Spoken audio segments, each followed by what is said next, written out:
Good afternoon, everyone. Thank you for attending. Today I will talk about the new ISS internal-multiple-attenuation algorithm that predicts the accurate time and approximate the amplitude of the first-order internal-multiple and addresses spurious event issue in analysis and testing in the 2D case. Here is the seismic processing tree we have shown, and in this presentation we specifically focus on this area shown here. And as Dr. William mentioned that starting from this presentation we are entering a new section. This section talks about providing more capabilities that beyond the current ISS internal-multiple-attenuation algorithm. There are two aspects. One aspect is developing an ISS internal-multiple-attenuation algorithm. This will be given by my colleague Yang in the next presentation.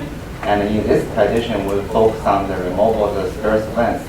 So first of all, what is the spurious events? By spurious events, we mean the current algorithm in the prediction results can provide non-physical events that not exist in your data. And why this issue matters to our sponsors? Because as we mentioned that there are many cases, for example, in North Sea, Middle East, offshore Brazil and Canada, when you have tens or even hundreds of reflectors, these issues can be significant. So the removal of spurious events can provide better results, and in that case, it will make a difference by providing more prediction results of the internal-multiple and providing better data prediction to hopefully to get more confident trading decisions based on the better data prediction interpretation. The way we solve this limitation is we go back to the series to locate those higher order terms which addresses this limitation and incorporate those higher order terms to current algorithm. And the new algorithm can actually effectively address this issue and return the strength of the current algorithm. So having said what's the limitation and how we address this limitation and why it matters, let's look at the outline of this talk. So before I describe the origin of the spurious events, we would like to remind ourselves about the current algorithm, because previous talk my colleague has already discussed the current algorithm. I just quickly go through this part, and then I will talk about the origin of the spurious events, where it comes from. And then I will provide a new ISS internal-multiple-attenuation algorithm following by a 2D synthetic test. And in the end, I will provide a summary and acknowledgement. So here is the idea behind the current algorithm. So that three events are selected by this algorithm to predict the internal-multiples. So because the criteria to select these three events is the lower, higher, lower criteria. Again, this is mentioned by my colleague. I will not repeat this. So again, here is a data flow. We can, DOT is an input of this algorithm. We exemplified this data flow using 1D normalism, the Snowball case. So DOT is the input of this algorithm, consists of both primary and internal-multiple. And emphasize here is no reference width and no ghost. And earlier in this presentation, my colleagues they show that the effects of without this prerequisite, it will affect the effectiveness of this current algorithm. So starting from this input data, we can follow in this steps by these arrows. And in the end, we get the prediction of the first order internal-multiple represented by D3 of T. And adding this prediction of the first order internal-multiple to the input data, the result is the internal-multiple, the first order internal-multiple with the data with the first order internal-multiple attenuated. Again, this is described by my colleague in the earlier pre-case. I will not repeat this case. So from last two slides, I gave some basic idea of this current algorithm, how can predict the first order internal-multiple and the data flow exemplified in the 1D case. But the input data consists of both primary and internal-multiples, and a natural question to ask is, what if one of the events is internal-multiple itself? So this question first studied by Han Zhang and Simon Chao they use a two reflector case to show that besides the first order internal multiple, which all three events are primary, if one of the events are internal multiple itself, for example, in this two reflector case, this is the first order internal multiple itself, this combination can give you a high order internal multiple. So this is one case. And if there are three reflectors as shown in this case, and this three reflector specific combination can give you a false events, and we can actually check the time, and we examine this time prediction of this time, and it's corresponding to neither primary or no internal multiples. So it's non-physical events. And one point I want to make is that this spurious event generations can happen when you have three or more than three reflectors. This issue matters is, let's say, if you have two major reflectors, one is in the water bottom, one is top salt. This and those case, maybe this spurious event issue will not be your concern, because this issue starts when there are three or more reflectors. And here I just provide a specific example to give you some ideas of how this spurious events arrive. There are many more complicated cases provided in this topics by me and my colleague Liang Hong. So if you are interested, you can see more details in our annual report. So from the last two slides, I provided you the two cases. What if one of the one supplement is internal multiple? So one case is high order internal multiple will be predicted. Another case is the spurious events will be predicted. So now let's imagine that instead of have three reflectors, like in this case, we let's imagine we have many more reflectors, deeper reflectors. So the more reflectors we have, the more such possible supplement combinations like this will happen. In other words, the more reflectors, the more possibilities you for the spurious events to generate. So that's give us some reasons. Says the larger the number of reflectors, the more likelihood for the spurious events to happen. Again, this is why we say, like in the North Sea, Middle East, and offshore Brazil, you have salt barrier, and also like Canada, you have numerous reflectors. So the spurious events to happen is more likelihood. So again, the more likelihood the spurious events can happen, so the more likelihood we need to remove the spurious events to provide better data internal multiple prediction. Again, like Dr. William mentioned, that this issue is fully anticipated by the inverse scattering series, and a high order term exists precisely to address this issue. So together with my colleague Hong Liang, we did is we go back to the series, we located those high order terms, and we input those high order terms to the current algorithm to provide the new algorithm. And it turns out the new algorithm boils down to the same form as the current algorithm, but using a different input. So in the 2D case, here this shows the 2D case, the current ISS internal multiple attenuation algorithm. On the upper right, remember this loop we showed in the earlier slide is the 1D normative case. So this is just the grow-up version in the 2D case, where from the D is XG, XS, and T in the 2D case give the prediction of the first order internal multiple represented by D3, XG, XS, and T. So this is just the grow-up version of this one. So this is the current algorithm without addressing the spurious events.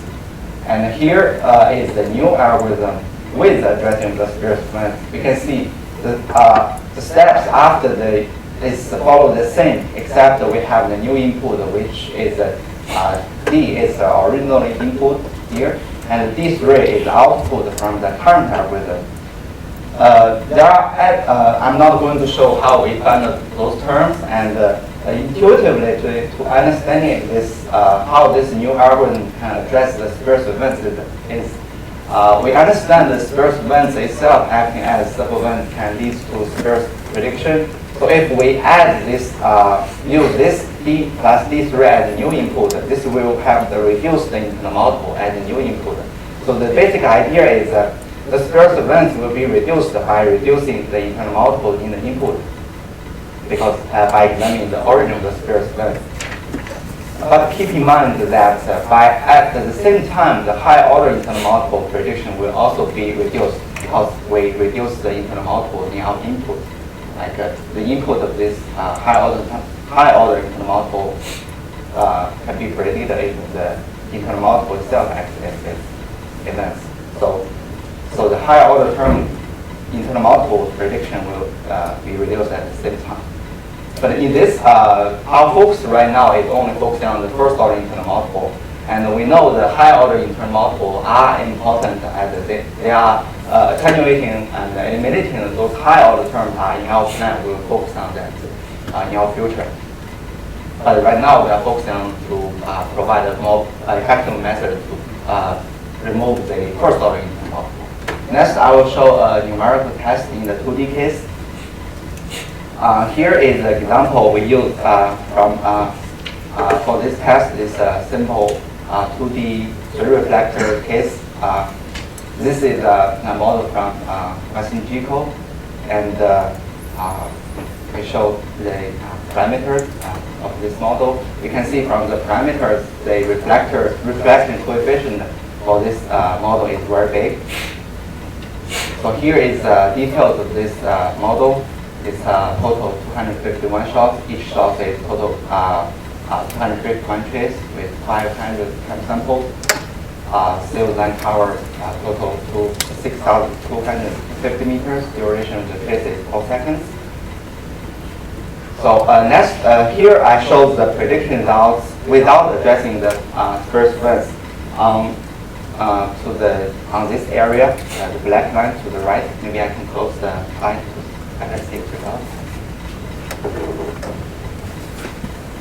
So to the left of the black line is the data itself, and you can see I put several labels in this data, where P represents the primary and the internal multiple I represents the internal multiple, and the symmetric number represents which reflection pattern. For example, P1 represents the primary corresponding to the first reflector.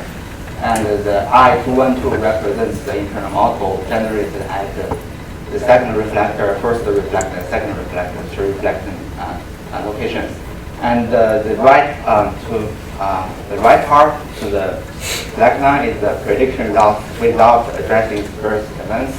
And next, I will show the prediction result with addressing the spurious events.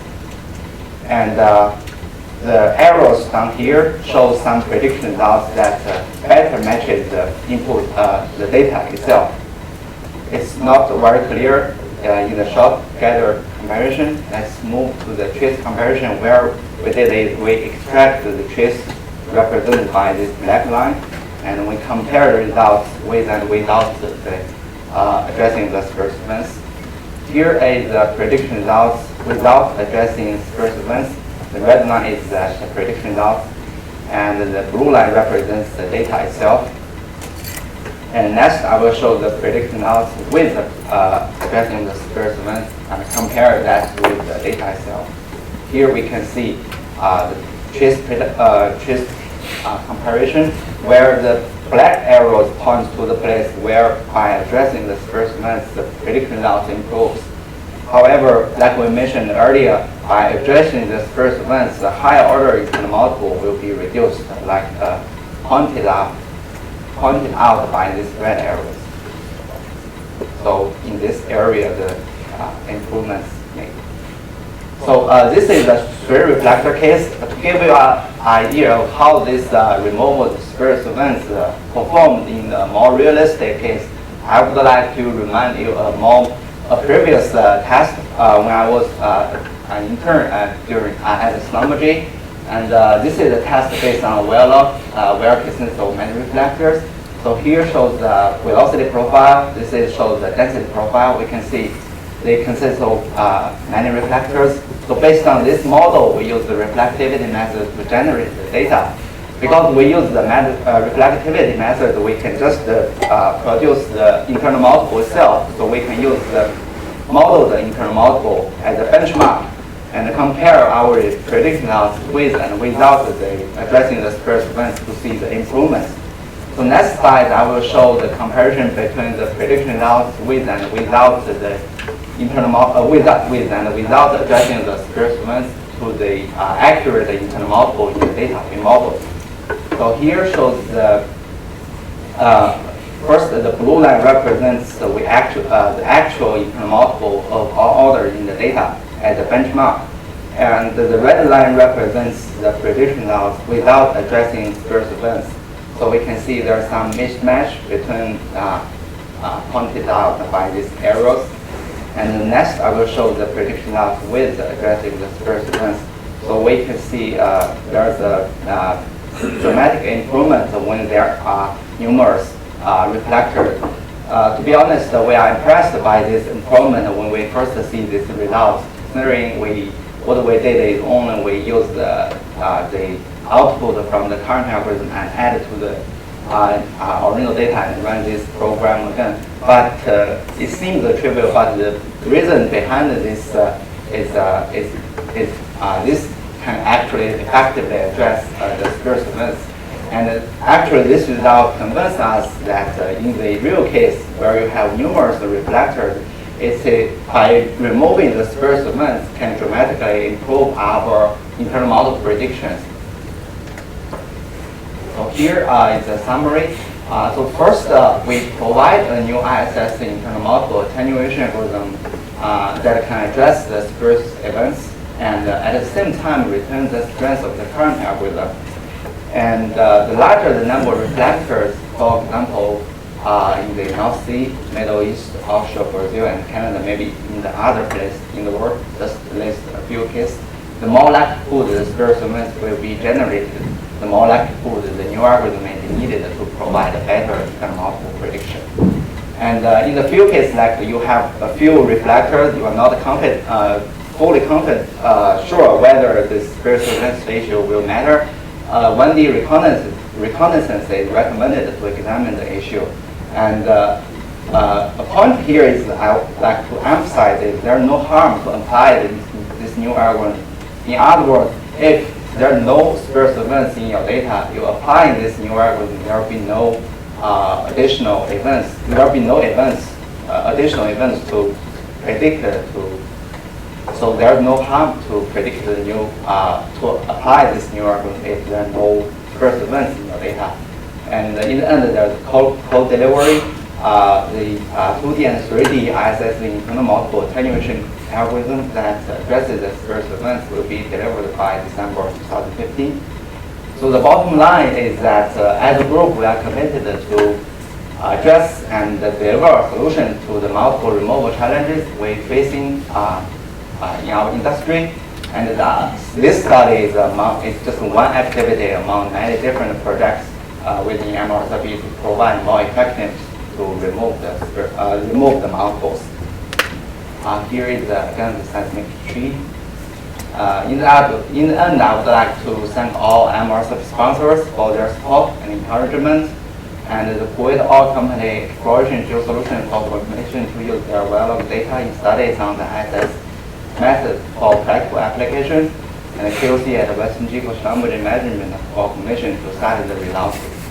And Mount Hostop and Western Geological are thanked for very valuable internship opportunities, and James Wu for his mentoring during the internship.